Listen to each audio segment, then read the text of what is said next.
So today we're going to show you a tutorial on how to do a transition effect that looks something like this.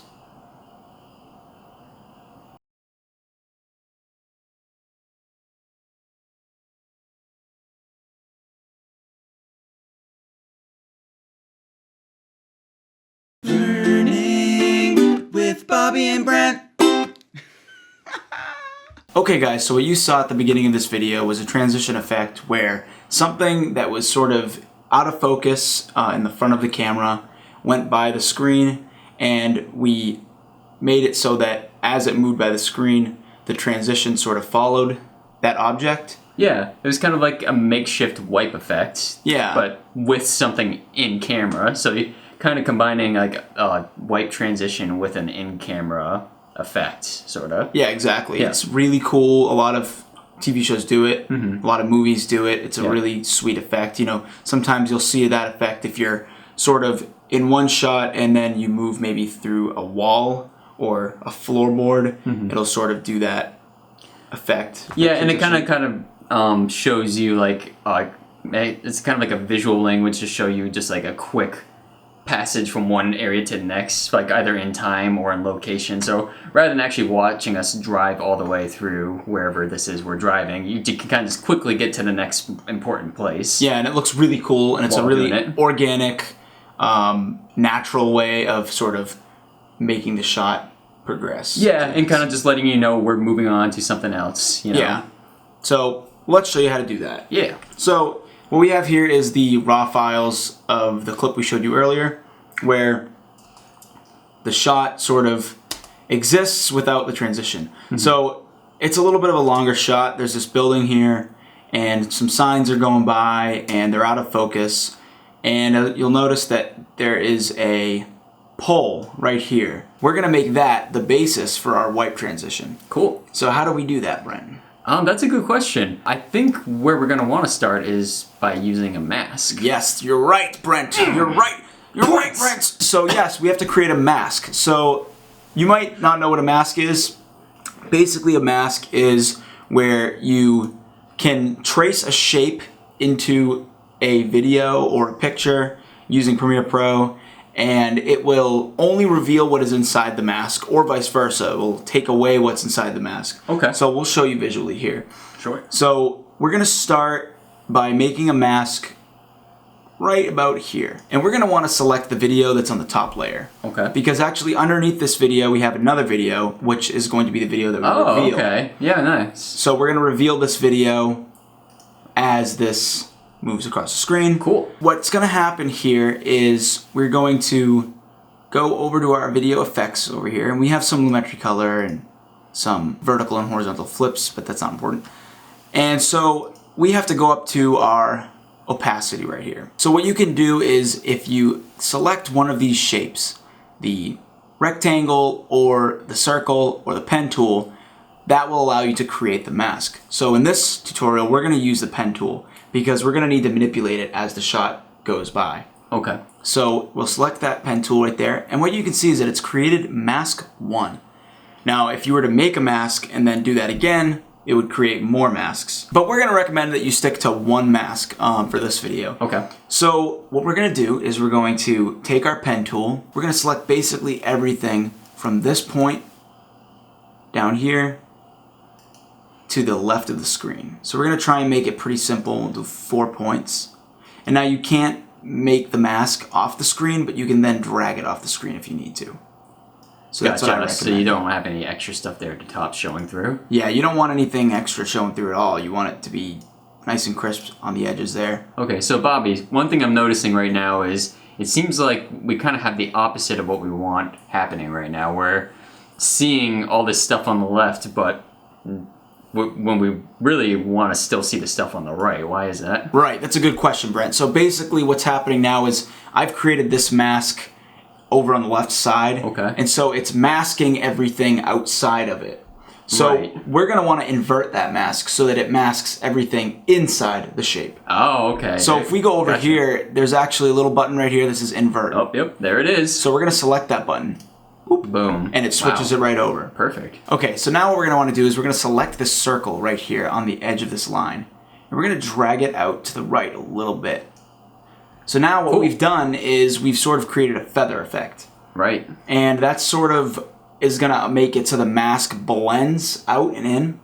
So that's going to create more of a natural look because as you can see on this side of the object, it's sort of naturally feathering because of the depth perception. Right, that and the it's camera probably got has. a slight motion blur happening just because we're driving in this shot and it's moving by, so Right. the frames are blending together a little bit. That's part of it, yes, for sure. So we want to sort of create that motion blur on the left side so that it looks like a smooth flow as the camera moves around. You don't want a hard line there because you notice it. You don't you want to can notice it. You want it to be smooth. You want it to be very organic. So I love that word lately. I don't know why. Organic. We're not Whole Foods, Bobby. Anyway, We're the Whole Foods video editing tutorials. we are together a whole food. So now we've got our mask created. Yep. Now let's see what happens. So we're gonna take. It's gonna be perfect. It's gonna be perfect. flawless from start to finish. What? Wait a second. Wait a minute. Bobby. Yes, Brent. Why isn't it moving? Okay. So that's the first thing you'll notice is if you've stuck along with this tutorial, the mask is staying still. Oh no! Okay, so basically what's happening right now is you have to make the mask move. You have to control where the mask goes. We have to sort of go in and manipulate the keyframes throughout the timeline of where the mask starts and ends. Gotcha. So that's a little bit more of a process, but it's always worth trying because I think this is an effect that is definitely worth doing. It's really cool. So let's get into that. Kind of forget about the position where we just created the mask right now because what's important now is that you make the mask big enough so that when it eventually moves across the screen, it's going to take up the entire space of the screen. Okay. You'll see what I mean in a minute. So what we're going to do is we're going to move the mask over here, and you can sort of manipulate it however you want. We're going to drag this all the way out here, and then we're going to move the mask up a little bit and drag it over here. Okay. So what we've done is we've created basically what's going to ultimately be the final shape when the mask is completely wiped over. Gotcha. That's really important because once you do that, all you have to do then is move the mask position-wise.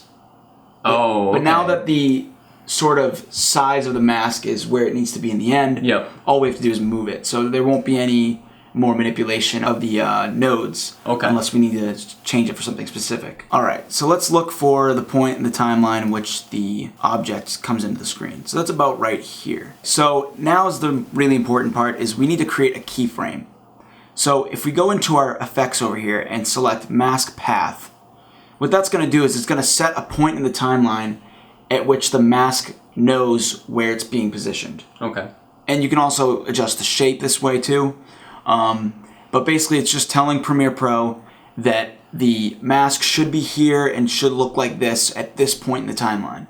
Gotcha. So what we're going to do is we're going to zoom in so we can get a better look at that. And we'll adjust where it should be. So it's a little bit off right now, so I think we should put it over to the left because remember we want the object to stay in the beginning. Right.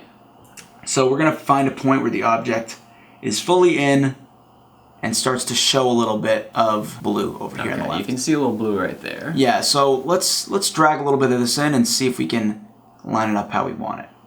So I'm thinking that looks pretty good. So we've created a keyframe over here, so it should pop in right about there. And let's move this one over a little bit so that it comes in at the right time. We're gonna scroll through the timeline here, we're gonna scrub through, and we're gonna find maybe a B point. So we have our A point where the transition starts, and the B point where it ends.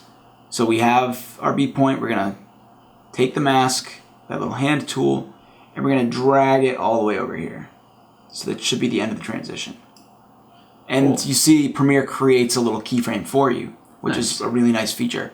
So let's go back and see if it lines up right, because if we were moving at a constant speed, it should be perfect. All right, so far it looks pretty good. It's looking really good so far. There's just a little bit of blue in some spots.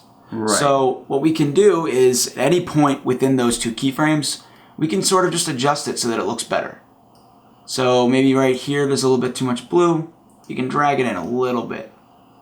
And right here, you drag it in a little bit. And it's cool, you can see that it's making new keyframes every time you do that. I think it looks pretty good right now. It's got a lot of, you know, we could obviously touch a few things up here and there, but for the most part, it's looking really smooth. Overall, let's take a look at what we got with the transition effect.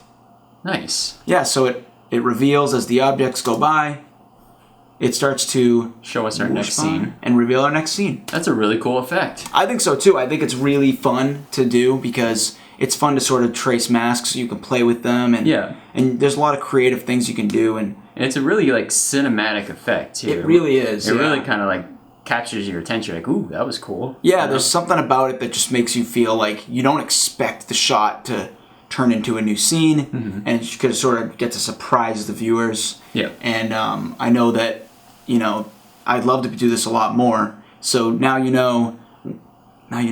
Ooh. Hey, that's the name of the show. If you know, are filming something and you want to maybe think of post-production while you're filming it, you can line your shot up so that you could do something like this. Right. So maybe put something in now that you know that this is something you can do and how to do it, you can sort of plan ahead. You'd be like, oh, right, transitioning from this scene to this scene, it would be really cool if we did this. So let's make sure we get a shot that looks like this so we can pull this effect off. Yeah, because in our case, it was an accident. Yeah, it was kind of a happy accident. We're just kind of watching back some B-roll that we shot for this particular episode, which will actually come out tomorrow. Oh yeah, it's our Brain Candy review, so check that out. So we're going around Worcester just getting some cool shots and stuff, and Bobby's just like, wow, that's really cool. I have an idea. Why don't we try to do this? And it came out really cool. It did come out cool. So if you guys try it yourself, comment some links to maybe your YouTube videos. Yeah, we'd love to see you guys, practicing some of this stuff and showing us what you did with it. We'd love to kind of get that real-time feedback. And we love just see what you guys are working on and stuff. We love our learning fans. We want to see you guys, getting better at video editing. So, and I think sharing just in general just helps. Kind of just seeing what other people are working on and just kind of like inspiration loop. Definitely. Cool.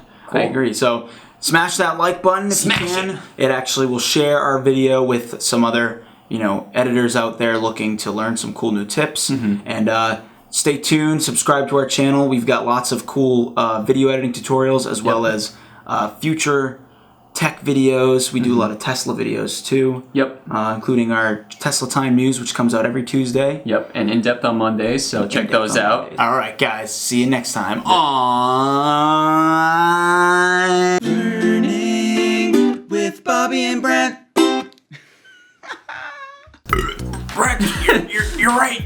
Brent, we need to do this, Brenty. Bobby, we need to make a mask, Bobby. What do you want, Brent? We need to make a mask in that pool, Bobby. Brent, I just don't know what you want from me. I try. Jeez, Morty, we just need to make a mask already. I'm totally distracted there. We need at least one of those per episode. Yeah, or it wouldn't be an episode of learning. That'll be the end plate.